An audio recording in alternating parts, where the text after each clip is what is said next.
that going on, he hasn't forgotten his listeners, the ones who opine each week right here on WGSO. Call Jeff Crouere right now at 556-9696. Hey, great to be with you folks as we kick off the evening edition of Ringside, and welcome all of our friends on the dial, online, on the mobile devices with the WGSO app. We recommend you download. It's free and it's ad-free. Check our schedule, social media, of course. Call into the station. Listen to crystal clear sound on our WGSO app. Mr. Michael handling controls this evening. He'll be posting on our podcast page the good information about today's show for you to check out and share. And that'll be at WGSO.com under Ringside Politics. And in a few minutes, we'll open up our phone lines and invite you to join us at 504-556-9696. Your ticket into the program. You can also email us at jeff@wgso.com. Well, let's kick off with a special guest who is joining us, a gentleman who I've been corresponding with via email for a while. Augustine O'Brien Caceres is with us. And Augustine, good to have you on the program. And you are head of global partnerships and international business development for LE Group Energy and Reforestation, which I find very interesting because you have some operations going on in Brazil, part of the reforestation projects there in the Amazon rainforest. Augustine, how bad is it there in Brazil? Hello, how are you? Good morning. That's a big question to start with. Good evening, good evening. Good evening, yes. Okay, and I'm still a bit shocked because Dolly Parton died today, and I'm still calling Louisiana. I know. We're all sad. Yeah, we're all sad. And, I do global partnerships, and usually I've been to Louisiana a few times, and to buy rice there. Been to several cities there, visiting rice mills, and I have a very, very beautiful experiences in Louisiana. With friends. Well, we're glad to hear that. You're welcome here. You're welcome here anytime. So, my favorite food: okra, chicken fried okra, and also jambalaya rice, and I love it. Okay, and so my condolences to everyone first of all for Dolly Parton, and I know it's the bad. Look, going back to the ugliness. Okay, ugliness. I'm a sales guy. I'm a positive person, and all that, and. Yes, you just started with a question about one of my businesses, which is the reforestation and environmental, and that's a very complicated conversation about beautiful and ugliness, because I had terrible experiences in the sector, and everything's firm. It's straightforward. What it depends on is straightforward, but I'm waiting on approvals from key people to make this project. So how bad, Augustine? How bad is the deforestation in Brazil, in the Amazon rainforest? How bad is the crisis there? Hi guys, I'm sorry. I have witnessed the most ugly thing that people can be in the planet, which is to use politics with animals and indigenous people, and it's horrible, really horrible. And when I came back from Los Angeles, and and on environmental industry meetings and all that, and right in the same year, can you remember that the Pacific Palisades and all that territory there in Los Angeles was on fire? And I had such a mixed feelings because that's all associated, it's all the same industry. And it's like Hollywood. All they talk about is environmental, and I need $25 to plant one tree. And that's it cost me $100 to get $25 on persuasion costs. I was a salesman, marketing, publicity. I need $25 to plant one tree. How come it cost me $100 to? So I need to charge $125 to spend $25 when I need $25. Why do I need to? I should spend $25.20 to make people pay $25 and get a tree planted in the Amazon.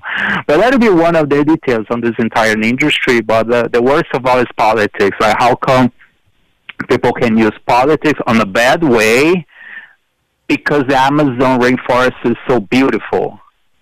Yeah. As it's so beautiful, the name is overused like everywhere.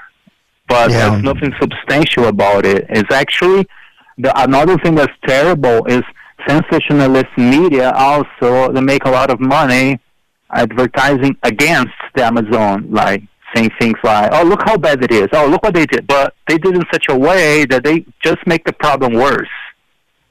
Let me ask you, let's stay on Brazil for a second, if you don't mind, Augustine, because there's an election going on there now, right? And Lula is taking on Bolsonaro's son. Have you been following that? Do you know how that's going to turn out?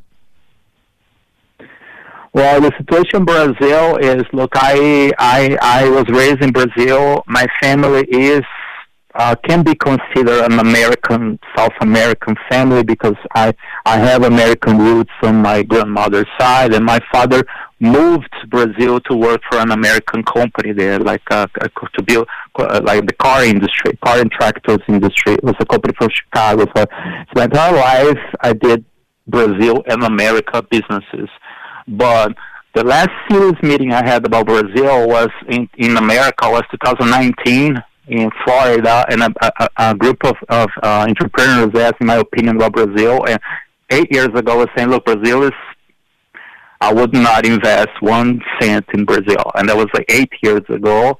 And I did not visit Brazil for 10 years now.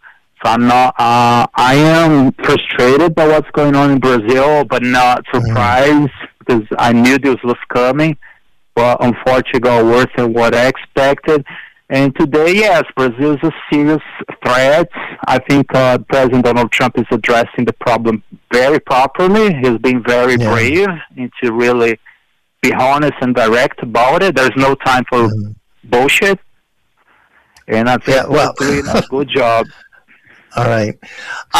What about Argentina? Are you? And I know that's another country. Going back to Disney. No, going back to Disney election. Okay. There is a guy who's trying to put something in order. His name is Bolsonaro, and hopefully they will manage to restrain this man Lula. I have issues because I work directly with Lula. Lula is a communist, isn't he? Augustine, isn't he a communist? It's crazy, to be honest, because the things about South America, there's something every time we talk about South America, Latin America in general, California and Miami, we need to understand culture differences. One of them is called Messianic Judaism, because America in general, I find it closer to Europe, the way people think. Even Americans, they have Australia as well.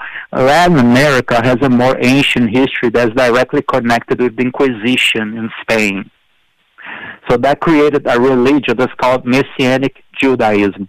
So when you're dealing with Messianics, you need to understand that the facade is like a bipolar reality. So sometimes people say, I don't know, Lula speaks Portuguese, and you boom, put him in the same perspective as someone for Portugal, like a Portuguese, but or French, and you know there is an issue there, which is the bipolar thing. So usually it's a very split reality about what you see, what they really are. So that's the part that makes South America kind of enigmatic and hard to demonstrate what they really want. Augustine, we have limited time, so I do want to ask you about Argentina as well. What's happening there? Has that issue as well, and the issue we have as America-related, because that's where I'm based right now, which is Argentina, and I'm having a lot of issues here now. Why? Because the current government of Argentina, who I voted for, Milei? Milei, he seems like the right arm of President Donald Trump, right? It's like his right arm, right? You know, like he's a libertarian, right? Isn't that what he is? A libertarian?